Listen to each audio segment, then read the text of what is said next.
이렇게 마지막을 민수기로 하셨어요. 광야에서 끝나야 되는데 이게 땅 준다고만 하고 아직 안 준 상태에서 끝나야 되기 때문에 저도 설교에서 도움이 되라고 확실하게 줄 수 없고 광야로 몰고 내보내고 끝나는 게 이게 성서의 성경의 뜻에 부합한 것 같은 느낌이 드는데요. 그래도 될까요? 사실은 그 오경 중에서 주석이 제일 없는 책이 민수기예요. 민수기 거의 없습니다. 오히려 신명기 많고요. 레위기도 요새 아주 많이 나오는 편이고, 창세기 출애굽기는 창세기 같은 경우는 눈 감았다 뜨면 하루에 하나씩 나오는 것 같고요. 거기에 저도 하나 못해가지고 힘들어졌고,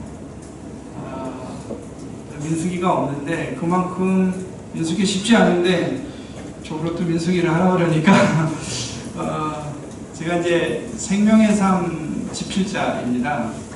그 평신도를 대상으로 하는 큐티 거기에 민수기를 제가 집필한 경험이 있어요. 대관 세미나도 했고 유튜브에 떠돌아다니는 게 아니라 그 개관 세미나를 하면 올려요. 얼마 전에 제가 레이기를 했는데 레이기도 올라가 있고 다 올라가 있으니까 혹시 뒷부분이 좀 딸리겠다 싶으면 한번 보시면 더 이해가 도움이 될 수 있을 것 같습니다. 진짜 많이 지치신 것 같아요. 그래도 재밌게 해야 되는데 제가 그죠? 네. 그 민수기 어떻게 설교할 것인가, 약속의 땅으로 향하는 왕과 그의 백성들, 이렇게 제가 타이틀을 붙였는데 약속의 땅으로 향하는 왕과 백성들, 이게 제가 민수기를 바라보는 관점입니다. 지금 그 민수기는 약속의 땅으로 가는데 이스라엘 자체만 가는 게 아니라 왕이 가요. 왕이 누구냐면 여호와 하나님이고 이스라엘은 그 왕을 따라가는 거거든요. 실제로 다시로 제가 다룰 수 있긴 하겠지만 원래 그 창세기 출애굽기 여기도 다시 나오는데 다시 잘 강조하더라도 출애굽기 12장 41절에 보면 이스라엘이 그 애굽에서 나왔다 이렇게 얘기 안 하거든요. 여호와의 군대가 나왔다 이렇게 돼 있어요. 그러면 여호와의 군대라는 말을 사용할 때는 왕을 전제로 하고 하는 말이에요. 그리고 실제로 신명기나 이런 부분에서 보면 토라를 앞에 두었다라고 얘기하고 있고, 이제 조금 있으면 다룰 건데 실제로 이스라엘의 이동의 맨 앞에는 언약궤가 쓰죠. 그래서 온 땅의 주의 언약궤, 그래서 여호수아서에 보면 언약궤가 직접 요단강을 가르고 들어가는 거예요. 여호와께서 들어가시는 걸로 그림이 그리게 돼 있어요. 그래서 이스라엘 백성들이 독자적으로 가나안을 들어간 게 아니라 왕을 따라 들어가는. 그래서 타이틀이 약속의 땅을 향하는 왕과 그의 백성들. 하나님께서 자신의 땅으로 들어가시는 거죠. 땅은 하나님의 것이죠. 아니세요? 여기 이상한 땅은 여러분 등기해서 다 여러분 것입니까? 얘기하려면 이제 제가 늘 학생들한테 가르치면서 쓰는 말이 있는데요. 제 나름대로의 주해와 설교와 적용의 정의는 이런 거예요. 거기에 보면 주해는 분문의 밭에서 쌀을 추수하는 것이라면 설교는 그 쌀로 밥을 짓는 일이며 적용은 먹는 밥을 소화시켜 영양분을 만드는 것이다. 좀 괜찮죠? 반응도 좀 보여주셔야 이게 아무리 힘들어도 이렇게 주고받고 그래야 되죠. 그렇죠? 예. 주해는 쌀을 만드는 과정이에요. 본문의 밭에서 쌀을, 그러니까 이 의미를 건지는 거죠. 주해를. 이게 없으면 밥을 못 짓죠. 예. 근데 대부분 우리가 어려움을 겪는 것은 쌀이 없는 거죠. 밥을 짓는 기술은 탁월한데 쌀이 없는 거죠. 그러니까 쌀 대신 뭘 쓰느냐가 이제 또 이 영양분을 결정하기 때문에 이 쌀을 건지는 과정이 굉장히 중요한 과정이죠. 그리고 설교는 밥을 짓는 것이라고 그랬어요. 제가 쌀로. 근데 밥은 한 종류가 아니지 않습니까? 죽도 써야 되고, 그 설교 죽 썼다고 했을 때 그 죽 썼다가 아니고요. 죽도 써야 되고, 또는 된밥도 해야 되고, 때로는 종류의 여러 가지 밥을 써야 되잖아요. 근데 뭐에 따라서 밥을 지어야 됩니까? 먹는 사람의 대상에 따라서 밥이 달라지잖아요. 그렇죠? 그러면 설교는 쌀만 있으면 대상에 따라서 다양하게 해야 되는 거죠. 다양하게 할 수 있는 거예요. 근데 우리는 한 가지만을 고집하는 것도 여기에 저는 좀 문제가 있다고. 예를 든다면, 그래서 저는 중고등학교 학생들이 교회를 떠난다고 생각해요. 주일학교도 마찬가지예요. 주일학교 학생들에게는 스토리텔링을 해줘야 되는데, 스토리텔링이 뭔데 갖고 그냥 어른 설교의 요약판 정도로 전달되니까 애들이 그거 알아듣겠어요? 중학생 하나가 교회를 떠나면서 한 말입니다. 뭐라고 얘기냐? 너 왜 교회를 떠나려고 하니? 교회에 와 있는데도 믿음이 안 생겨요. 그리고 교회에 왔는데 성경을 가르쳐 줄 줄 알았는데 성경도 안 가르쳐요. 그러면서 갔어요. 그 제가 직접 들은 얘기예요. 그거 어떻게 생각해야 되는가? 여기 있는 분들은 그렇지 않죠? 대답을 하면 알았습니다. 그냥 알아서 가겠습니다. 그래서 밥은 대상에 따라서 잘 지어야죠. 어르신들이 제가 이제 이런 강의를 이런 형태에서도 강의를 하지만 이렇게 시골에서 많이 초청을 하는 것 같아요. 그러면 시골 교회에 가면 대부분 어르신들이에요. 그 어르신들에게 지금 어떤 설교를 해야 될까요? 거기에 맞춰서 설교해야 되거든요. 그러니까 거기에 맞춰서 조곤조곤 설교를 해야 되고, 이 마이크 소리도 작게 하면 안 되잖아요. 잘 이렇게 못 들으시니까 크게 얘기해야죠. 그러니까 이런 것처럼 우리가 대상에 대한 이해가 정확하게 있어서 밥을 잘 지어야 된다. 근데 밥을 잘 지으려면 뭐가 필요하다고요? 쌀이 필요하다. 주의를 잘해야 된다. 적용은 먹는 것을 먹은 밥을 소화시켜 영양분을 만드는 것이다. 이렇게 얘기했는데, 그러면 소화는 누가 시키는 건가요? 소화는 누가 하는 거죠? 먹은 사람이 하는 거죠. 설교는 목사님이 하는 거고, 적용은 성도들이 하는 거죠. 그러니까 성도들이 먹고 잘 소화시켜서 생활에 영양분을 잘 만들어야죠. 그렇게 해야 되는데, 그 소화도 잘 안 되시는 분들한테 이 된밥을 갖다가 해주면 곤란하잖아요. 그래서 이게 굉장히 상호적인 관계. 쌀도 좋아야 되고, 밥도 잘 줘야 되고, 잘 소화시켜야 되고. 그래서 이제 우리가 설교할 때 좀 주의해야 될 것이 하나 있다라면, 저도 늘 이렇게 느끼는 것인데, 직접 적용을 시켜주려고 하는 이런 것들은 목사님 또 설교자가 개인의 주관적인 것들이 들어갈 수 있기 때문에 상대방들은 전혀 다른 쪽에서 생각할 수 있는 부분들도 굉장히 많이 있는 거죠. 그래서 하여튼 그런 부분들을 생각하면서 본문들을 어떻게 이제 생각을 해야 되는지 고민해야 되겠다는 생각이 들어갑니다. 그래서 저는 제가 이 주예와 설교와 적용에 관한 정의가 이 제정의예요. 그래서 각주가 없어요. 대부분 다 각주가 없는 것은 다 제 말이기 때문에 각주가 없는데, 먼저 사과드릴 게 있네요. 뒤에 보면 공란이 많죠. 공란이 많아요. 앞에 뿐만 있고 겉만 보고 속을 안 보면 속아요. 제가 공란이 많은데 좀 게을러가지고 제가 그거 치우질 못했어요. 죄송합니다. 여러 가지 분주한 일들이 좀 있어서 충분히 목사님은 저한테 충분한 시간을 주고 요청을 하셨는데 제가 이렇게 치울 수 있는 시간이 없었어요. 그래서 죄송하고 사과 먼저 드리고요. 그리고 계속하기 시작하도록 하겠습니다. 하다가 시간 되면 끝나겠습니다. 그럼 되죠? 네. 민수기라는 그 명칭, 민수기는 백성민자의 그 백성의 숫자를 센다는 그런 개념이잖아요. 다 아시겠지만 베미드바르라는 히브리어의 뜻은 베미드바르거든요. 광야에서. 되게 이게 이거 플레이가 할 수 있는데요. 베미드바르, 베는 이제 전치사고, 미는 이제 그 명사화, 동사를 명사화시키는 접두어인데, 다발이라는 단어를 보면 이 다발이 이 명사인데요. 이 다발이 이 사건이라는 뜻도 있고 말씀이라는 뜻도 있어요.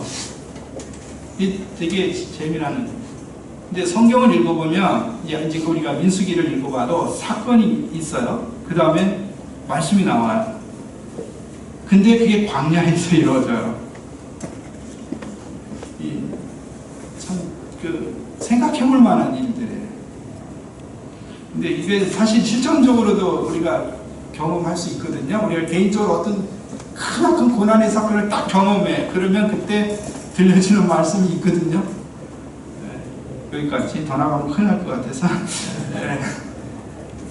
그래서 이런 의미도 있는데, 민수기를 이제 설교하려면 주애가 전제가 돼야 되는데, 주애는 이제 저자가 전달하려고 했던 의미죠. 그쵸? 그 의미를 찾아가는 건데, 의미 혹은 주제들을 또 어떻게 오늘날 상황에 전달해야 되느냐 하는 부분은 우리의 고민이죠. 근데 이제 이 짧은 시간이기 때문에 사실은 이게 전체를 다루지 아니하고 하나의 본문을 다루면 이거를 주의해서 어떻게 설교의 과정으로 넘어가는지 실제를 보여주면 더 좋았겠다는 생각이 저 안에 있는데 그냥 이렇게 갔어요. 사실은 주예와 설교를 하나로 묶어서 할 수 있는 방법이 있거든요. 그래서 주예에서 나온 주제를 설교의 타이틀로 만들고 본문을 그 증빙으로 삼고 그 다음에 성경신학적으로 확장시켜서 신구약을 한 통괄적으로 이렇게 보는 그게 이제 하나의 제가 본 개혁주의가 추구해야 될 설교 방법이 아니겠나 이런 생각이 들어봐요. 제가 쓴 책을 은근히 자랑만 하고 홍보를 하면 창조주 하나님의 방문이라는 창세기 책이 있고요. 출애굽기 어떻게 이해할 것인가 라는 책이 있는데 그 책을 보시면 제가 하는 그 주예와 설교를 어떻게 엮어서 성경신학적으로 적용까지 할 수 있는가 하는 부분들을 볼 수 있는 책입니다. 안 사셔도 되고요. 네. 그래서 그 부분을 조금 여러분들이 좀 고민을 하시면 또 설교가 쉬워질 수 있다. 특히 구약의 특히 이게 내러티브거든요. 이야기체 설교하기가 정말 힘들어요. 왜냐면 이게 도덕론적으로 흘러가지고 윤리적 설교가 되기 쉽기 때문에 이걸 어떻게 주제를 끄집어내서 원리 적용의 방법을 사용해서 신약의 예수 그리스도에까지 끌고 갈 수 있느냐. 근데 대개 모형론의 한계는 딱 집어내서 그냥 신약으로 딱 가보니까 그 안에 역사적 갭이 다 떨어져 버려요. 그래서 그 본문의 풍부성들이 다 상실되는데 그러지 말고 주제를 끌어놔서 신약의 저자들이 사용했던 가장 그 해석적 방법 중에 하나가 뭐냐? 원리 적용이에요. 원리. 예를 들어서 하나님의 은혜가 주제로 나왔다. 그러면 그 주제는 하나님의 은혜는 성경에 수도 없이 흐르거든요. 예를 들어서 창세기에 그 가죽옷을 입히는 사건. 그러니까 하나님의 인간의 허물을 덮으시는 하나님의 그 은혜의 행동. 그것을 이제 끄집어내면 인간의 허물들을 덮어가시고 죄를 용서하시는 하나님의 은혜가 여러 자세히 있잖아요. 결정적으로는 예수 그리스도께서 그 우리의 허물을 덮으시는 그 하나님의 행동. 이런 것들을 이제 쭉 갈 수 있죠. 그래서 그런 주제들을 끄집어내는 것이 굉장히 중요해요. 근데 그런 주제를 끄집어내기 위해서 제일 먼저 해야 될 것이 뭐냐? 구조에 대한 구조파. 그래서 여러분의 책에 몇 페이지로 되어 있는지 모르겠는데요.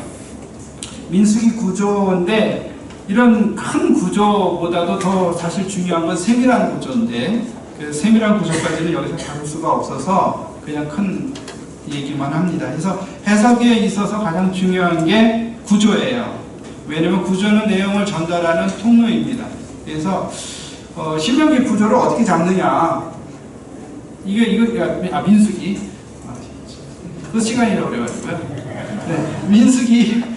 벌써 광야도 안 지나갔는데 헤맸는데, 네, 민수기의 구조가 어떻게 되느냐 해서 보통 학자들은 그 1장에 인구조사가 있잖아요. 그 다음에 26장에 인구조사가 있고, 그래서 인구조사를 두 축으로 해가지고 옛세대와 새세대로 이렇게 나누어요. 그래서 옛세대의 불신앙과 새세대의 희망, 이런 구조로 이걸 딱 보면 심플하게 이게 잘 보여요. 근데 여기에 이제 아이러니가 뭐냐면 새세대가 20장부터 나와요. 그래서 그렇게 나누는 게 적절치 않다라는 이 반론을 제기하는 분들도 굉장히 많아요. 그러면 어떻게 할 수 있느냐, 이제 여러 가지 방법이 있지만 가장 본문을 나눌 때 가장 중요한 건 자연스러운 흐름을 따라가는 거죠. 본문이 있다 보면 끊겨요. 이렇게 어떨 때는 지리적으로 끊기기도 하고, 어떨 때는 시간적으로 끊기기도 하고, 어떨 때는 사건적으로 끊기기도 하고요. 근데 민수기는 뭘로 이렇게 자연스럽게 따라가면 뭘로 끊기냐면 장소적으로, 지리적으로 끊겨요. 그래서 보면 1장에서 10장은 시내산에서 있는 이야기고, 그 다음에 10장 11절에서 21장까지는 광야, 그 다음에 22장에는 모압 평지에 이제 도달을 하죠. 그래서 모압 평지에서 사건이 이루어지고, 그 사건이 마무러지고 난 다음에 최종적으로 그 모압 평지에서 한 설교가 신명기죠. 그렇기 때문에 사실은 재미있게도 시보리어로 보시면 출애굽기가 베엘레 톨레도 이렇게 돼 있어요. 출애굽기가 분내 이스라엘 이렇게 돼 있거든요. 배가 붙어 있어요. 배가. 그리고 그러니까 창세기 연속이라는 뜻이에요. 근데 레이기를 보면 레이기는 바이크라 이렇게 돼 있어요. 바이크라 엘 모셰 이렇게 돼 있거든요. 조금 잘하죠? 그것만 해가지고 다녀가지고 바이크라 이렇게 돼요. 바이크라 엘 모셰, 여호와께서 모세를 부르셨다. 그래서 그것도 엔드거든요. 그리고 이거 창세기 연속이라는 거예요. 베미드바르, 배도 그리고 광야도. 그래서 창세기부터 민수기까지는 하나로 묶여 있는데 이상하게 신명기만큼은 배가 안 들어가 있어요. 엘레트 바림 이렇게 되어 있어요. 이것들은 말씀이다 이렇게 들어가 있어요. 그러니까 왜 그럴까? 왜 이 연속이 아닐까? 얘기하면 광야라는 장소에서 독립된 연설이기 때문에 연속의 사건으로 보지 않고 이건 중요한 하나의 사건으로 본 거죠. 그래서 이 신명기를 독단적으로 띄워가지고 비평학자들처럼 신명기 사학파의 서론이다 이렇게 보는 것은 적절치 않은 거예요. 네, 그래서 이런 구분법이 굉장히 중요한 구분법입니다. 그래서 사실은 오경은 5권이 아니고요, 1권입니다. 오경은 한 권으로 봐야 돼요. 그러면 메인이 어디가 되냐면요, 출애굽기 19장부터 시작해서 레위기, 민수기 10장까지가 메인이 돼요. 언약이 메인이 되고, 하나는 이집트로 들어오는 얘기고, 하나는 이집트에서 나가는 이야기고. 이해 가셨어요? 네. 아브라함이 가나안 땅으로 들어왔다가 다시 이집트로 들어오죠, 백성이. 그 다음에 이집트에서 나가서 가나안 땅으로 다시 들어가는 그런 이야기예요. 이게 하나의 이야기입니다. 그래서 토라라 그러잖아요. 토라 무슨 뜻인지 아신가요? 토라의 기본은요, 율법이 아니죠. 가르친다는 뜻이에요. 안내한다. 토라를 받은 사람이 누구죠? 하나님 모세를 통해서 줬죠. 그 수여자는 이스라엘 백성들이죠. 이스라엘 백성들은 어떤 사람들이었나요? 출애굽한 사람들이죠. 출애굽한 사람들에게 토라를 줬어요. 가르침을 줬다고요. 안내서, 지침서를 줬다. 그러니까 하나님의 백성으로 사는 이스라엘을 위한 지침서예요. 어떻게 사는 것이 하나님의 백성, 하나님 나라를 형성할 수 있느냐. 이게 토라예요. 더 여기 중요한 거는 여러분 출애굽기 12장 1절이 이 날이 뭐 출애굽기 다루셨는지 모르겠는데 이 그 6월절을 가리킬 때 이 달이 너희의 첫 달이 되라 이렇게 얘기해요. 이 달이 너희의 첫 달이 되라. 이게 무슨 의미일까요? 이 달이 너희에게 첫 달이 되라. 이 달이 시작이 되라는 거잖아요. 그럼 이스라엘이 독립된 원력을 갖는다는 거죠. 고대 사회에서 독립된 원력을 갖는다는 게 어떤 의미입니까? 독립된 국가로 출발한다는 얘기예요. 많은 그 학자들이 이 부분을 주목을 잘 안 하시더라고요. 우리 민족을 보면 알죠. 우리도 원력 때문에 명나라, 당나라와의 관계, 복잡한 관계들이 많죠. 원력을 갖는다는, 독자적 원력을 갖는다는 것은 독립한 국가로 출발한다는 거예요. 독립한 국가로 출발하는 사람들에게 필요한 게 제일 먼저 뭐가 필요해요? 헌장이 필요한 거죠. 그 헌장이 십계명이라고 볼 수 있고 언약, 시내산 언약. 그래서 항상 시내산 언약이 기반이 되고 그 시내산 언약에 따라서 이스라엘을 평가하게 되는 거죠. 거기 시내산 언약 안에는 굉장히 많은 것, 그런 것까지 다 얘기하려면 앞에서 다 얘기했으니까 안 되고, 이제 다시 넘어가면 구조 얘기하다가 연결성에 대한 이야기를 하면서 제가 그 얘기를 했어요. 그래서 본문의 자연스러운 흐름을 따라서 이렇게 세 부분으로 나누는 것이 좋겠다라는 생각을 해봅니다. 근데 이 세 번째 부분, 특히 첫 번째 부분에는 시내산을 떠나서 떠나는 이야기가 시내산 안에서 주어지는 이야기고, 두 번째는 광야에서 이루어지는 것인데 여기에 내용이 대부분 불순종에 관련된 것이고, 거기에 또 같이 깔려있는 주제가 하나님의 은혜예요. 그러니까 대개 이제 광야 이야기들을 보면 우리가 이제 불순종한 심판을 기억해요. 그렇죠? 불순종해가지고 심판받는 걸 기억하는데, 여기서 또 하나 놓치면 안 되는 것이, 그렇게 심판받아 마땅한 이 하나님의 백성들을 이끄시는 하나님의 은혜를 꼭 기억해내야 돼요. 그래서 여러분 사사시대는 여러분 사사들이 어떤 모습을 하나요? 여러분 사사들 좋게 생각하세요? 아니면 좀 어떻게 생각하세요? 사사기를 읽어보시면 기드온을 중심으로 반을 나눠집니다. 기드온을 중심으로 이 앞부분은 긍정적으로 평가되고 뒷부분은 부정적으로 평가돼요. 왜 그러냐면 뒤로 갈수록 욕망으로 가득 찬 사사들의 모습이 그대로 드러납니다. 그래서 나사는 쪽으로 추락한다고 그러죠. 근데 거기에 백성들도 함께 무너져요.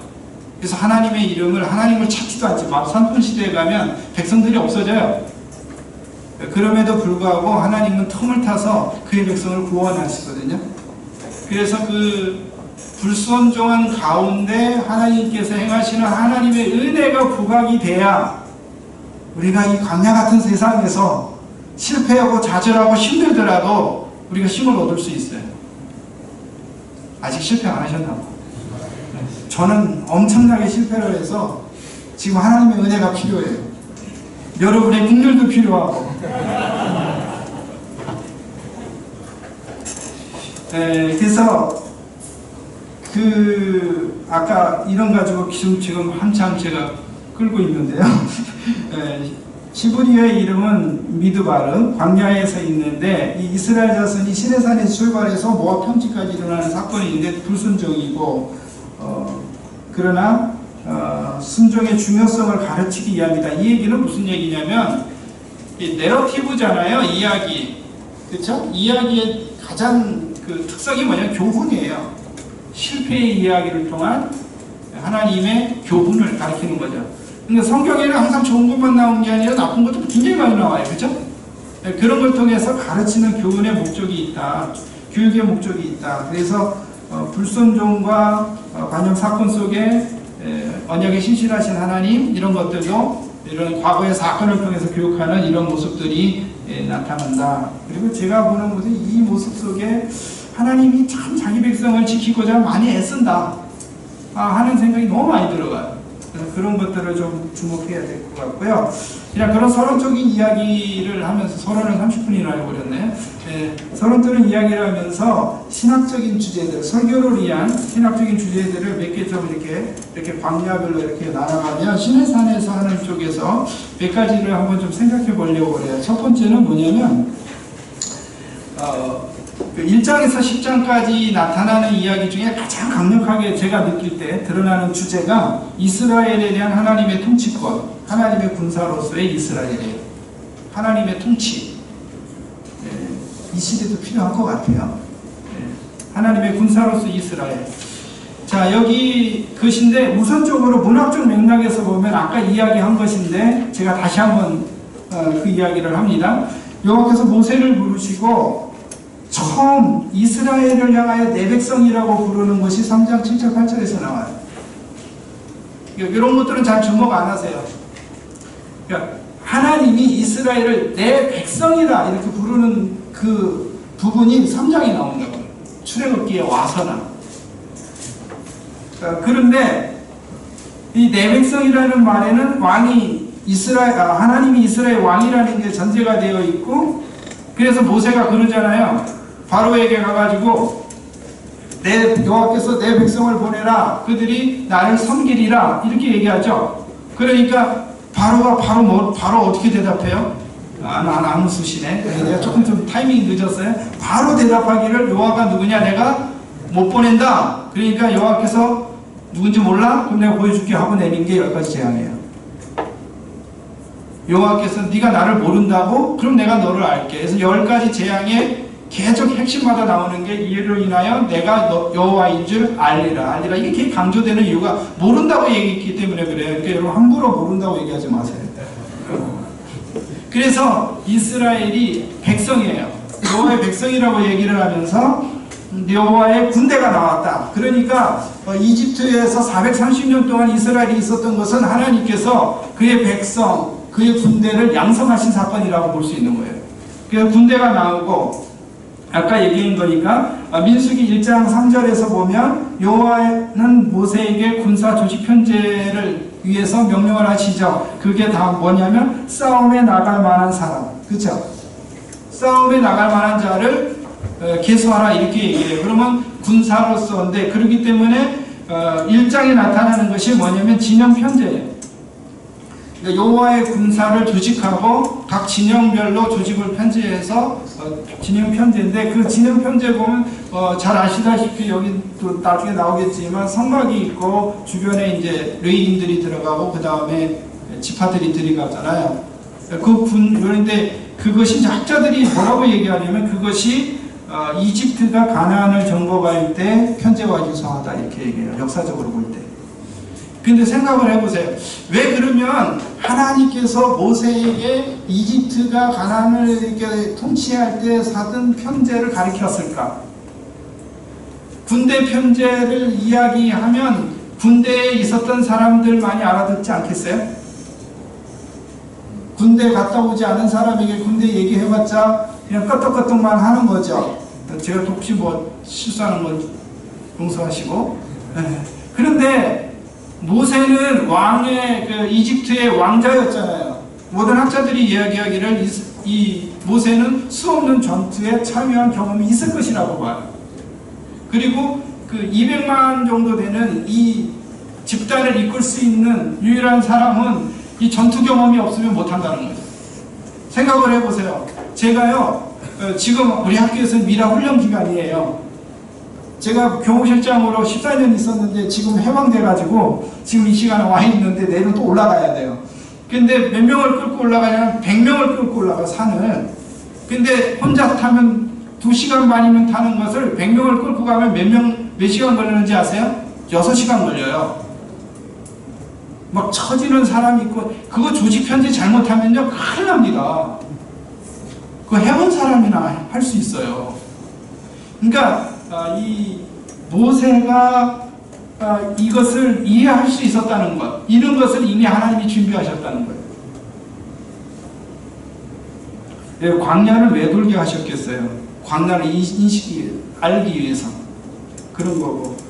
그래서 이제 그 군사 조직으로 이게 편제가 되고 문학적 흐름상에서 여호와께서 이스라엘 왕이 되시고 여호와의 군대라는 걸 알 수 있는데, 아까도 얘기한 것처럼 민수기 10장 33절에 보면 여호와의 언약궤가 먼저 가고 여호수아 3장 1절에서도 먼저 들어가고 해서 보면 여호와께서 이스라엘을 이끌고 약속의 땅으로 들어가심을 볼 수 있어요.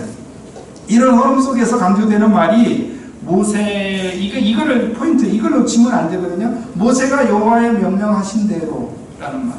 그러니까 스스로 조직하고 편지하는 것이 아니라 여호와께서 명령하신 대로, 명령하신 것을 따라 행했다, 명령하신 것을 따라 행해내기 시작했다라는 이 말을 굉장히 강조하고 있다는 거예요.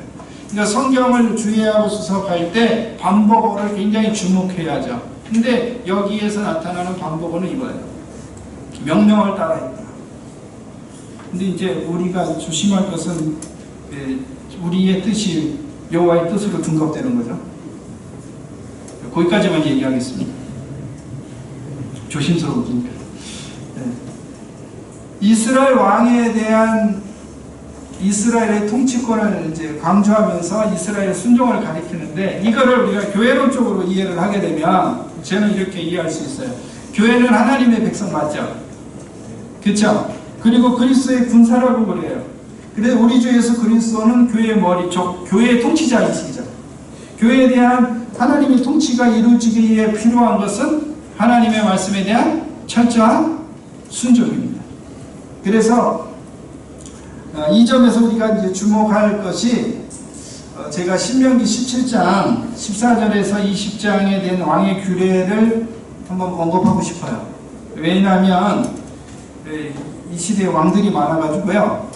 왕들이 잘 기억해야 될 것 같아요. 저는 왕들이라고 했습니다. 여기에 뭐라고 기록되어 있냐면, 왕이 하지 말아야 할 건 잘 아시죠?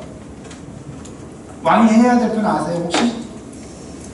뭐 다 아시는 걸 이렇게 또 묻냐, 이렇게 그냥 선생님들 이렇게 묻고 그래요. 이렇게 학교에서 하던 버릇이 그냥 나와서 그러니까 쟤는 저런가 보다 라고 조금 이렇게 이해해 주시면 돼요. 째려보지 마시고. 이게 뭐냐면 해야 될 게 토라를 복사하여, 근데 복사가 아니고 필사죠.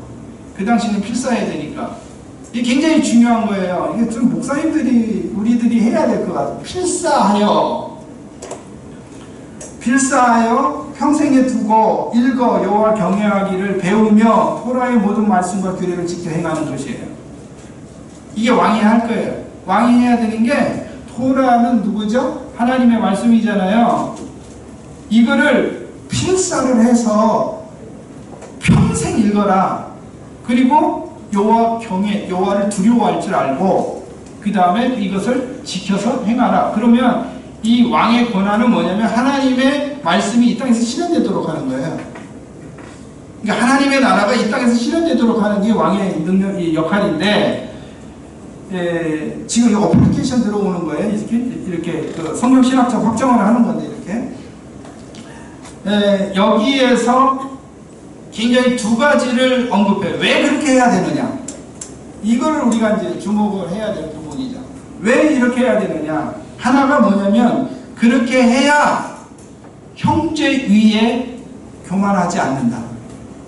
여기에 우리가 이제 포인트를 잘 생각해 보세요. 왜 왕이라고 얘기했으면 백성 위에 군림하지 않는다, 백성 위에 교만하지 않는다, 이렇게 얘기해야 되는 거 아니에요? 그쵸? 그런데 뭐라고 얘기하고 있어요? 형제라고 그래요. 형제. 그의 형제 위에, 소위 교만이라는 말은 굴림이라는 말로도 표현할 수 있어요. 굴림하지 않는다. 그러면 이스라엘의 왕은, 진짜 이스라엘의 왕은 하나님이라는 것이고, 그 역할로서 왕이 들어오고 왕은 형제들을 돌보는 자예요. 그 형제들 안에 하나님의 말씀이 실현되도록 하는 거죠. 그래서 그가 평생 읽어야 된다는 거죠. 제가 두 번째는 두 번째 이제 먼저 하고 얘기하죠. 여기에 두 번째는 그래야 네가 좌우로 치우치지 않는다. 왜냐면 토라가 기준이 되니까. 그래서 많이 읽으셔야 돼요. 성경을. 여러분은 얼마나 읽으세요? 많이 읽으세요? 근데 저는요, 제 개인적인 경험으로 보면 박사과정 공부할 때보다 뭐 교수 사역을 하면서, 특히 교무실장을 하면서 더 큰 은혜로운 시간이었던 것 같아요. 왜냐면 우리 총장님이 강제로 저한테 뭘 시켰냐면 학생들의 영혼을 관리하기 위해서 묵상기를 쓰래요. 적으로 하루에 4장 성경. 그럼 1년에 어떻게 돼요? 1년에 구약 1독, 신약 2독 이렇게 돼요. 지금도 그렇게 시스템이 돌아가고 있어요. 그래서 설교도 월요일부터 우리가 금요일까지 채플이 있는데 설교자는 아무나 자기가 본문을 선택하지 못해요. 그 4장 중에 하나를 해야 돼요. 그럼 한 명은 학생들이 와서 한 장을 읽고 설교를 해요. 근데 중요한 건 그 일주일치 묵상 내용이 나가는데 어떤 형식으로 되어 있냐면 4장을 5줄, 6줄로 요약을 하고 그 다음에 질문을 하나 주고 그 다음에 묵상할 내용을 주는 거예요. 그거를 내가 만드는 거예요. 직접. 근데 조건이 있어. 무슨 조건이냐면 아무것도 보지 말고 성경만 볼 것. 그래야 그분이 장로님인데요.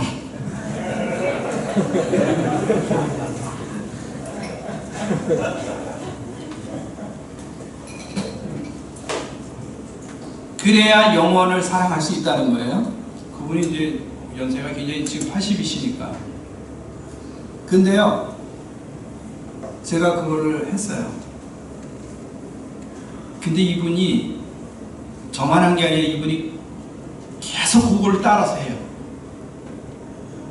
그러니까 지금도 읽어요. 성경 지식은 신학 교수님들보다 위에 있습니다. 그러니까 감히 뭐라고 얘기를 못해요. 뭐라면 성경 어디가 이렇게 나와요. 근데 중요한 거는 이제 그 총장님 얘기를 하려고 하고 있는 게 아니라 제 얘기예요. 얼마나 힘든지 아세요? 여러분, 그 A4 한 장에 28장을 늘다 보면 토요일 하루 종일 써야 돼요, 그거. 근데 제가 몇 번을 했냐면 구약을 7번 했고 신약을 14번 했어요. 하나도 보지 않고. 나중에 알고 봤더니 총장님이 점검을 했더라고. 작년 거 그대로 썼는지 안 썼는지. 그러면서 나한테 그거 하나는 당신이 인정한다고 그러더라고. 베끼지 않고 그대로 매일 했다는 건 내가 인정한다. 그렇게 얘기하더라고. 14년을 했어요. 더 할 수 있었는데, 더 요약할 할 수만 있으면 하고 싶더라고. 왜냐면 그 맛을 느끼겠더라고. 왜냐면 이렇게 지금 이렇게 읽어 나가잖아요. 성경 지금 민수기 제가 읽다가 갑자기 신명기로 갔잖아요. 이게 자동화 작업으로 되더라고. 그게 요약을 하니까, 본문을 꼼꼼하게 보면서 요약을 하니까 핵심의 문제를 고민하면서 쓰니까 되더라고요. 그랬더니 이제 그 결과가 이제 여러분 제가 아까 소개해주는 그 책에 들어가 있는 거예요. 그랬더니 어떤 분들이 와가지고 이거 어떻게 배울 수 있느냐고 묻더라고요. 근데 그건 배우는 게 아니에요. 지가 산거의 고통을 겹치지 않으면 불가능한 거예요. 근데 요 얘기도 하고 조금 갈게요. 어떤 학생이 우리가 4학년 되면 설교를 시켜요. 근데 그 학생에게 설교를 하라고 그랬더니 지금 설교 안 한대요. 왜 안 하냐 그랬더니 아버지가 백독하기 전에는 설교하지 말라고 그랬대요. 그래서 걔가 학교에 들어와서 28독을 했습니다. 성경을. 그렇다고 공부 안 했느냐? 그렇지 않아요. 그래서 그 학생 때문에 우리 학교에 졸업식에 상 이름이 하나 생겼어요. 에스라상이라고. 그 에스라상은 성경 다독한 학생에게 주는 상이에요. 괜찮은 학교죠. 그래서 이 하나님의 말씀을 이 왕이 읽어야 된다라는 게 굉장히 중요한 거죠. 그래서 왕의 역할이 토라를 시청하는 것인데 이것이 제가 볼 때는 교회 지도자들이 유명할 내용이다. 교회의 유일한 통치는 예수 그리스도이시다. 제가 일부러 써요. 여러분 모르는 거 아니잖아요. 그 통치가 교회에 미치기 위해서 필요한 것이 말씀이고 성경에 기록된 하나님의 말씀이 교회 안에서 실현되도록 하는 것이 목회자의 책임이다. 그렇기 위해서 어떻게 해야 된다? 성경을 읽어야 된다. 옆에 둬야 된다. 또 하나는 여기 구조 속에서 나타나는 것 중에 하나가 뭐냐면요, 하나님의 백성의 다양성과 연합성이에요. 이 주제를 이제 끄집어낼 수 있을 것 같아요. 그 그림을 보시면 그 성막을 중심으로 해서 그 레위 지파들이 있고요, 모세와 아론이 앞에 섰고, 그 다음에 각 그 진영별로 이렇게 나와 있잖아요. 그래서 보면 여호와 하나님을 중심으로 해서 레위인 이스라엘이 각 지파 순서로 표현할 수 있는데, 여호와의 군대로서 이 이스라엘의 편제는 몇 가지를 이제 주목할 수 있는데, 하나는 여호와의 군대의 다양성. 이스라엘 군대는 어떻게 형성되어 있냐면 12지파로 형성되어 있죠. 그렇죠? 이런 거는 이렇게 12지파로 형성됐다 이렇게 인식할 수 있지만, 조금 생각을 이렇게 딱 틀면 하나님의 백성은 한 지파로 형성이 되지 않았구나, 다양하구나. 얘들이 얼마나 성격이 다양해요. 르우벤부터 시작해가지고 저 베냐민까지 가는 걸 이렇게 보면 다 다양한 애들이에요. 애들이 다양한 분들이에요. 네. 학생들한테 버림받지 않기 위한 몸부림이에요. 12지파인데 이 12지파 안에는 또 다양한 민족들이 들어와 있잖아요. 대표적인 게 갈렙이죠. 갈렙이 여러분 무슨 뜻인지 압니까? 갈렙? 개라는 뜻이거든요. 개는 한번 물면 절대 놓지 않습니다. 저 어떻게 이제 이 갈렙인데, 원래 갈렙은 이스라엘 사람이 아니잖아요. 유다 지파로 편입된 사람이거든요. 그러니까 그렇게 보면 여호와의 군대는 철저하게 언약 공동체라는 걸 알 수 있는데, 이렇게 다양하게 구성되어 있다. 그러나 왕이신 하나님 아래 하나의 군대로 통일성을 이룬다. 이게 다양성과 통일성. 이게 이제 우리가 설교할 때 굉장히 중요한 주제 중에 하나로 다뤄질 수 있는 거예요. 교회도 마찬가지죠. 지파를 넘어서 이방인과 유대인들이 하나로 통합이 되고, 신학적으로 보면 다양한 계층이 들어와야 있죠. 그래서 그리스도 안에서 통일성을 이루는 거죠. 그래서 둘째는 유기적 연합, 통일성과 다양성과 통일성을 가지면서 유기적 연합을 이룬다는 것인데, 통일성과 다양성 이야기에서 우리가 조금 생각해야 될 것은 그런 것 같아요. 교회는 그리스도의 몸이고 지체잖아요. 그러면 지체는 역할이죠. 그러면 사회에 있는 계층과 계급은 교회 안에서 아무 의미가 없는 거잖아요. 그런데 지금 그것이 우리 현실 안에서 무너지고 다양성과 통일성을 묶어낼 수 있느냐 이 말이에요. 이게 교회냐 교회가 아니냐를, 그러니까 소위 집단이냐 아니냐, 이거를 결정짓는 중요한 요소 중에 하나죠. 근데 여기에 유기적 연합이 나와요. 12지파가 다양성을 가지지만 통일성을 가지만 동시에 연합성을 갖는데, 특히 레위인들 같은 경우를 보면 여호와의 군대 숫자를 가는 데서 제외되어 있잖아요. 제외되어 있는데 그들이 성막과 기구들을 관장하게 되죠. 성막을 보호하는 일로 구별했는데, 고앗은 해막 안에 지성문을 매는 일을 하고, 게르손은 휘장과 덮개를 매는 일을 하고, 무라리는 장막의 널판과 기둥과 받침들을 매는 일을 해요. 그래서 세 개가, 이 세 그룹이 역할이 다 달라요. 제가 이제 이거 학생들한테 가르칠 때 이렇게 하는데, 고핫이 지성물을 와서 이렇게 매거든. 그러면 게르손이 손으로 이렇게 받침대들을 다 가지고 가. 그럼 무라리가 뭐 할 게 없잖아, 무라리. 그래가지고 여기서는 좀 통하네요. 근데 이게 굉장히 순차적이다. 이게 질서에 있는 거예요. 서로 유기적 연합이 이루어지지 그래서 서로 분업이 이루어지면서 순차적으로 진행되도록 만들었어요. 그래서 제가 이제 이걸 갖다가 포장이사의 원조다 이렇게. 포장이사도 용역이 있습니다. 제가 해보니까 역할이 있더라고. 딱 누가 올려주면 누가 딱 받고 누구는 딱 이게 딱 있어서 딱딱딱딱 맞더라고. 이게 자기들이 정한 시간이 있더라고. 그 시간에 이걸 딱 끝내야 돼. 여기에 지금 보면 순차가 있어요. 순차. 그 다음에 유기적 연합이 있어요. 혼자 있으면 되지 않아요. 그러니까 교회가 그리스도의 몸이고 성도의 지체들인데, 지체들은 역할과 이치가 다르지만 다름이 차별이 아니라 상호 열람을 위해 그리스도의 몸을 세우기 위한 장치라는 것을 숙지할 필요가 있다는 거죠. 그러니까 구약을 해도 이렇게 하면서 교회론을 충분히 설명할 수 있다는 거죠. 이렇게 몇 분은 굉장히 기쁨으로 공감하는데 몇 분은 빨리 끝내줬으면 이렇게 왜 이렇게 지치게 만드셨어요? 또 중요한 것은 여기에 또 하나 뭐가 있냐면 경계와 한계. 사역에 있어서 자신의 경계가 있고 한계가 있다는 것도 우리가 좀 유념해 볼 수 있는 거예요.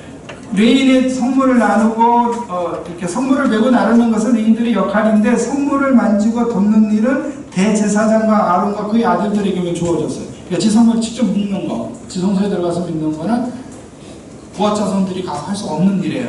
그러니까 한계가 있단 말이에요. 할 수 있는 일과 한계가 있고, 그 다음에 봉사 기간도 30대에서 50대로 정해져 있어서 자기 힘 있다고 마음대로 할 수 있는 게 아니에요. 제한이 있어요.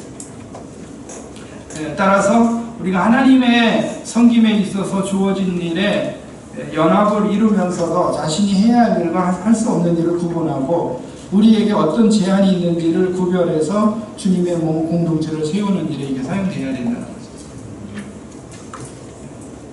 이제 설교 한 편이 형성이 됐습니다. 이제 우리 소 목사님이 또 이렇게 아멘 하시니까 제가 신이 나가지고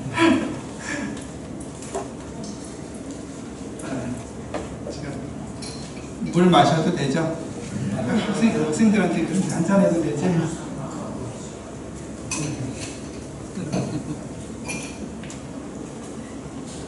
사실은 어디 가서 강의해도 물은 안 먹거든요.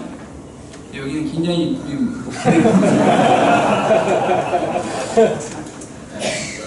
시간 되면 끝납니다. 그러면 제 목사님 나중에 또 불러주실 걸로 알고 뒤에는 그렇게 치우고, 그 다음에 여호와의 백성의 거룩한 삶, 5절에서 8장의 내용인데요. 여호와의 군대로서 진영군대의 특징은 중앙에 성소가 위치하고 있는 것인데, 성소는 하나님의 임재를 상징하는 것 다 아시죠? 근데 통치자 하나님의 백성들은 구별된 삶이 필요하고, 그래서 이 구별된 삶을 두 측면에서 성소가 안에 있기 때문에, 그러니까 어떻게 보면 이스라엘 군대는 싸우는 목적이 아니라 여호와를 섬기는 데 초점이 있어요. 왜냐하면 가운데 레인들이 들어가 있기 때문에. 여호와를 섬김을 위한 조직이지 싸움을 위한 조직은 아니에요. 특성상 가나안 땅을 들어가기 위한 특성상 그런 거죠. 특히 여기 가나안 땅이라고 나왔으니까 여기 이제 정교를 이야기하기 전에 하나 더 이야기할게요. 제가 이제 왔다 갔다 하는데 하고 싶은 얘기가 많아서 그래요. 네. 가나안 땅은 무슨 땅인가요? 약속의 땅. 또 무슨 땅인가요? 젖과 꿀이 흐르는 땅. 또 무슨 땅인가요? 맹세의 땅. 그렇죠? 또 무슨 땅인가요? 준다고 그랬으니까 선물로서의 땅. 또 무슨 땅인가요? 여러분이 기억하지 못하는 게 하나 있어요. 무슨 땅인가요? 내가 뭘 하나 빼먹었을까요? 레이기에 다루셨을 텐데. 레이기 누가 다루셨나? 예? 무슨 땅인가요? 거룩한 땅. 정결케? 정복해야 할 땅. 그건 아닌 것 같고요. 레위기 18장에 보시면 가나안 땅을 뭐라고 표현하냐면 더럽혀진 땅이라고 표현합니다. 더럽혀진 땅. 굉장히 중요한 이슈예요. 우리는 가나안 땅을 너무 좋게만 인식해요. 약속의 땅, 그렇죠? 젖과 꿀이 흐르는 땅. 제가 볼 때는 약속을 했기 때문에 약속의 땅이고요. 그 다음에 젖과 꿀이 흐르는 땅이라는 것은 지표면의 상태를 표현하는 상태라고 볼 수 있고, 근데 문화적인 측면에서는 그 땅은 더럽혀진 땅이에요. 왜냐하면 레위기 18장이 뭐냐면 이것도 여러분 우리 교회와 연결되기 때문에 그러는 거예요. 그 레위기 18장이 너희가 거하였던 땅, 이집트의 풍습과 규례를 따르지 말고 너희가 들어갈 땅, 가나안의 풍습과 규례를 따르지 말라. 내가 너희에게 명하는 규례와 명령을 지켜 행하라. 그리하면 너희가 살리라. 이렇게 18장 1절에서 5절까지 이야기하고 6절부터 쫙 20절, 22절인가 거기까지 다루는 게 성적인 문제예요. 그렇죠? 근친상간에서 수간에 이르기까지. 수간에 대한 법이 여기 함무라비 법전에 나온다는 거 아시죠? 함무라비 법전을 보시면 수간에 대한 금지가 나와요. 근데 거기에서 이렇게 죄되는 품목이 딱 두 개가 있는데 그게 말과 노새입니다. 말과 노새는 수간에 했을 때 이렇게 징벌의 대상에서 빠져요. 왜 빠질까요? 군사적 목적이 있기 때문에 그래요. 거기까지만 얘기하겠습니다. 근데 성경은 그걸 다 금하죠. 그러면서 가증하다 그러죠. 이 모든 일로 가나안 땅이 더럽혀졌다. 그래서 그 땅이 그 주민을 토하여낸다. 이렇게 돼 있어요. 너희도 만약 그와 같이 행하면 너희가 땅을 더럽혀 그 땅이 너희를 토할까 하노라. 이렇게 돼 있어요. 성경에. 그럼 가나안 땅이 어떻게 무슨 땅이에요? 정결한 땅이에요. 부정한 더럽혀진 땅. 그럼 이스라엘이 지금 가나안 땅으로 들어가잖아요. 왜 들어가는 거예요? 정결케 하기 위해서. 뭘로 정결케 합니까? 하나님의 말씀의 실천으로 정결케 하는 거죠. 그래서 사명으로서 땅이에요. 그 땅은. 그러니까 우리가 교회가 여기에 존재하는 이유가 거기 있는 거죠. 그런데 중요한 것은 뭐가 중요하냐면 이스라엘이 멸망을 하잖아요. 나중에 역사적으로 멸망을 할 때 선지자들이 이 레위기 18장의 용어를 그대로 쓴다는 거죠. 땅에서 토하여냈다고. 그렇기 때문에 가나안 땅이 굉장히 중요했는데 더럽힌다는 이야기 때문에 제가 그 얘기를 끌고 온 거예요. 왜냐하면 그 땅에 누가 임재하고 계시냐면 여호와께서 임재하신다고. 그러면 여호와께서 임재하시면 그 땅이 더럽혀지면 안 돼요. 왜? 더럽혀지면 여호와께 가까이 갈 수 없어요. 그렇죠? 그래서 지금 이야기에 나오는 것은 공동체 정결을 여기서 나오는 거예요. 진영에서. 그래서 정결이 나오는데 두 측면에서 부정적인 측면인데 첫 번째는 납병 환자라고 되어 있는데 사실은 납병 환자가 짜라 또는 짜라트인데 이거는 악성 피부병을 얘기해요. 그러니까 그 당시에는 납병 하나만을 지칭한 게 아니라 이 병을 총체적으로 전염성이 강한 그 피부병들을 이렇게 총칭하는 말이기 때문에 악성 피부병이라고 그래요. 그래서 요새는 학자들 간에 구약을 연구하는 학자들 간에 짜라는 악성 피부병이라고 이렇게 번역을 합니다. 그래서 이렇게 유추변한 자라든가 죽음으로 부족해 된 자는 진영 밖을 내보내도록 되어 있어요. 이렇게 진영을 정결케 해요. 그다음에 이것은 공동체의 부정을 방지하기 위함이고, 두 번째는 범죄자가 자복하는 거죠. 자복. 자기 죄를 자복하고 배상을 하는데 5분의 1을 배상하게 돼 있어요. 그러면 이 얘기는 무슨 얘기는 속건제를 드린다는 얘기예요. 그러니까 이게 재밌는 것이 공동체의 정결함을 해치는 이유가 이웃과의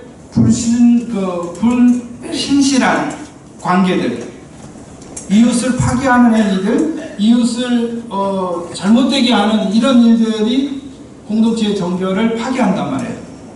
그래서 속건제를 들여서 그 배상 예상을 하게 돼 있는데 5분의 1도. 근데 이게 재미있게도 내기 하셨겠지만 이 속건제가 지루지는 절차가 하나님의 선물을 이렇게 했을 때의 절차와 그 다음에 이렇게 이웃의 문제를 일으켰을 때의 그 절차가 달라요. 성소의 것은 여호와께 먼저 예배를 드리고, 그러니까 속건 제물을 드리고, 그 다음에 제사장이 5분의 1을 두도록 돼 있어요. 20%죠. 그런데 이웃과의 관계 속에서는 어떻게 돼 있냐면 이웃에게 먼저, 그리고 와서. 그럼 이 말씀은 여러분 저기하고 연결할 수 있어요. 예수님께서 신약에 친구와 예배 드릴 때 친구와 화목하지 못한, 형제와 화목하지 못하는 가서 먼저 화해하고 이렇게 와라. 자, 벌써 이제 설교 제목 하나 드렸어요. 다 아는 걸 왜 얘기하냐고. 그렇게라도 해서 제가 살아야죠. 그래서 이런 작업과 배상 이렇게 하는 것이 공동체를 하는 것이고, 세 번째는 죄와 결백을 드러내는 의심의 소재. 성경 민수기를 읽다 보면 제일 어렵고 헷갈리는 부분이 이 부분, 의심의 소재. 왜 이렇게 매기고 이렇게 하느냐인데, 그게 바로 그 의심이라는 것이, 일단은 여성이 부정하게 됐던 것 자체도 이미 공동체를 더럽히는 행위고 가족 공동체를 더럽히는 행위이지만, 의심 또한 공동체를 더럽히는 일이 될 수 있으므로 결백하게 명확하게 함으로써 공동체를 정결에 이르게 하도록 한 것이죠. 그래서 그 절차를 하도록 한 거예요.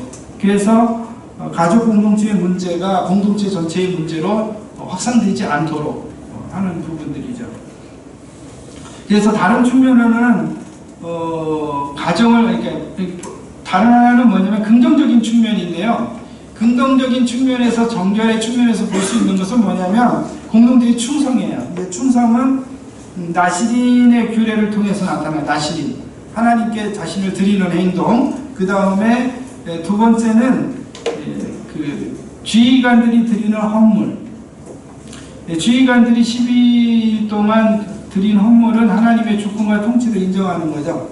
그러니까 본문을 읽어보면 본문이 이런 거 요약할 때 진짜 힘들어요. 똑같아요. 패턴이. 루벤은 뭐를 드리고 또 이런만 밖에, 이런만. 근데 그런 걸 어떻게 설교하겠어요? 근데 할 수 있어요. 왜냐면 12지파에게 크고 작은 걸 요구한 게 동일한 걸 요구했거든요. 근데 그 동일한 것이 다 왕께 충성을 고백하는 얘기라고. 근데 이거 어떻게 이렇게 쉽게 이해할 수 있냐면, 이게 이렇게 빗대어 얘기하면 이게 되는지 모르겠는데 용서하시고 들어주시면 좀 이해가 되지 않을까 하는 생각이 들고요. 이걸 제일 잘 이해할 수 있는 방법이 어디냐면요, 우리나라에서 사극을 볼 때 새로운 왕이 등극을 하잖아요. 새로운 왕이 등극하면 각 지파에서 지방에서 뭐가 오죠? 곡물이 오죠. 조공물들이 선물이 오잖아요. 왕께 드리는 선물이. 쫙 이거는 어디서 온, 누가 보내, 뭐 이런 쭉 얘기하잖아요. 왕이신 하나님 앞에 이스라엘 전체가 진영 편제를 하고 그의 왕이신 하나님께 자신의 헌신과 충성을 고백하는 행위가 지파의 지휘관들이 하나님께 예물을 드리는 거예요. 이게 굉장히 중요한 부분이에요.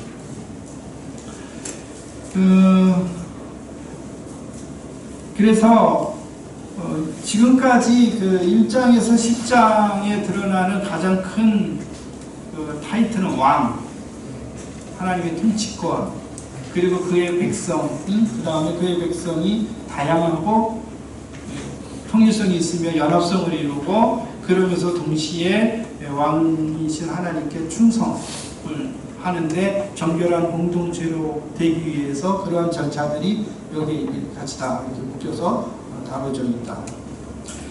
이제 광야로 가면요,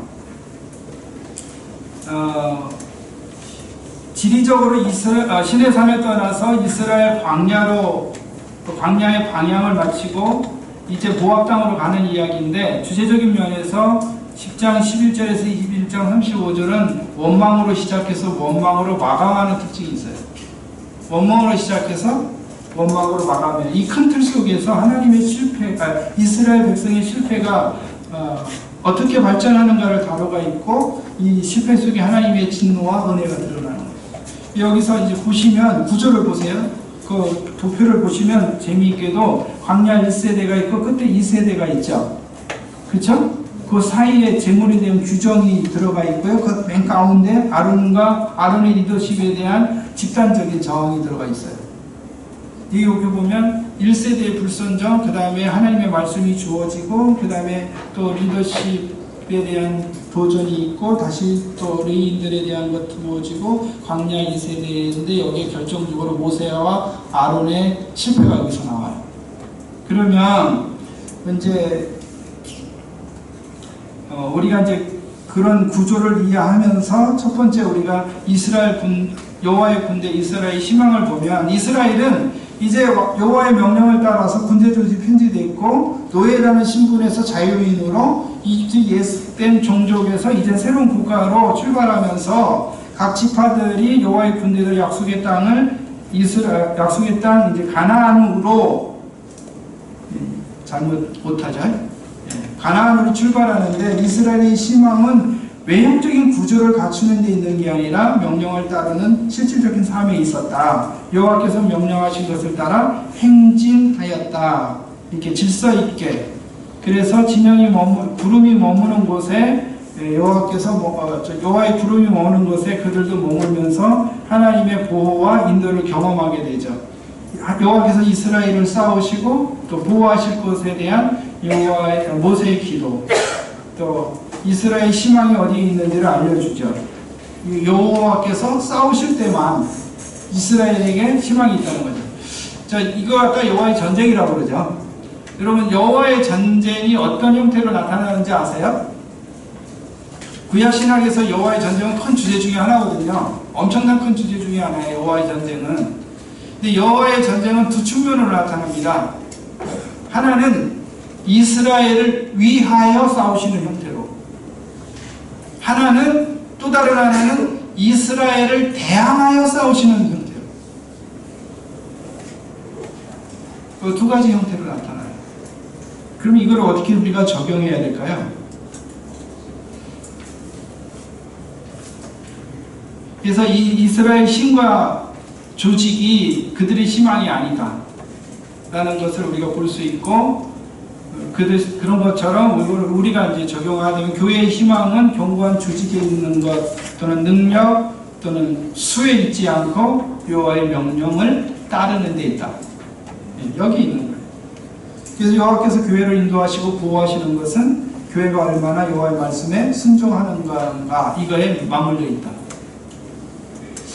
제가요, 여러분들 굉장히 귀한 모임을 만들어 주셨고 또 저희에게 기회를 주셔서 고마운데요. 제가 15일날 지난 8월 15일날 원주를 갔다 왔어요.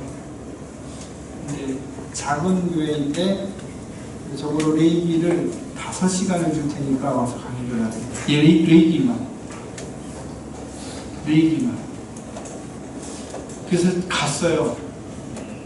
열흘 전에 저한테 부탁을 해서 갔어요. 근데 어떤 교회인지도 모르고 일단 갔어요. 그냥 갔는데 몇 분이 앉아 계시냐면 10분도 채 안 되는 게 앉아 계세요. 그러니까 작은 교회라고 제가 얘기합니다. 저는 개척교회라는 말을 안 씁니다. 작은 교회. 그래서 말이 좀 어폐가 있는지 모르겠는데 어쨌든 근데 여기 제가 말씀드리려고 하는 것은 지금 여호와의 명령과 관련된 부분들을 얘기하려고 하는 거예요. 그 모임에 그 90세 나신 할머니가 앉아 계셨어요. 90세 나신 할머니가 앉아 계셨는데 목사님이 그렇게 얘기했대요. 아는 만큼 들립니다. 그랬대요. 아는 만큼 들립니다. 그러니까 이분이 그때부터 성경을 읽으셨는데 레위기를 10번 읽으신 거예요.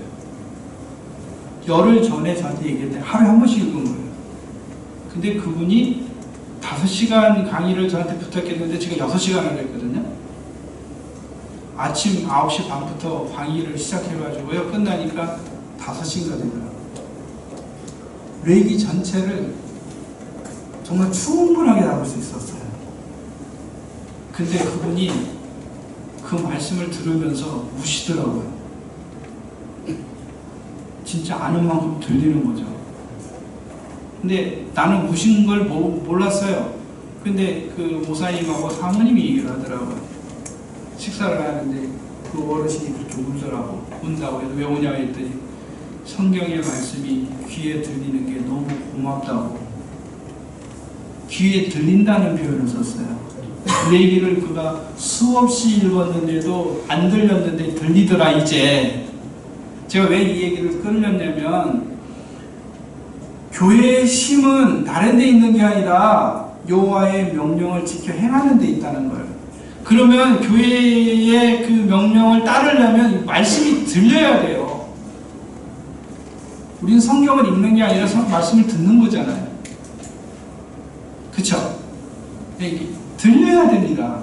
그래서 내가 잠깐 그 이야기를 말씀드렸어요.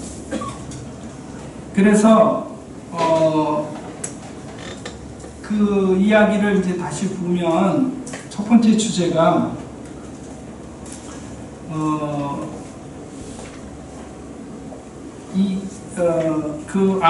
그 구절 뒤에 보면 이제 지속적인 발전의 실패들이라는 표가 있는데요. 그거 보시면 정말 재밌게 돼 있어요. 11장에서 20장은 희망에서 절망이라는 실패의 늪으로 빠져들어갑니다. 그러면 11장은 바베라라는 곳에서 원망이 일어나잖아요. 기브로 핫다에서 미리아 아론 비방에서 죄송합니다. 가나안의 땅에 정탐보고의 악평이 나타나고 집단적 반역이 일어나고 모세와 아론의 실패가 일어나요. 모세와 아론의 실패는 뭔지 아시죠? 이렇게 7대 분을 내서 하나님의 거룩함을 드러내지 않은 거예요. 그러니까 여기서 보면 대중의 실패에서 지도자의 실패로 바로 나가는 거예요. 그러니까 보면은 11장, 13장 이쪽에서는 보면은 이렇게 집단적으로 다루다가 다 특정 사람들로 이렇게 분배해서 돼서 결국 모세와 아론으로 딱 비유되고 있는 것을 볼 수 있어요. 그래서 회중이 물이 없어 원망하는 일로 시작을 해가지고 모세와 아론이 불신앙과 거룩함을 드러내지 아니하는 사건으로 발전하는 것을 볼 수 있습니다. 그 안에 이스라엘의 탐욕과 이제 미리암과 아론의 비방, 정탐꾼의 악평, 불신앙, 레위 자손들의 도전, 이런 내용들이 여기 안에 들어가 있는 거죠. 요 하나하나를 이렇게 좀 보면 우리가 이제 여기서 설교제 주제로 이렇게 끄집어낼 수 있는 토픽이 여호와께서는 우리의 소리를 들으신다. 그것이 뭐냐면 이게 여호와께서 우리의 소리를 들으신다는 말이 기독자에게 반드시 위로와 격려 혹은 희망의 소리는 아니다. 제가 이렇게 써놨어요.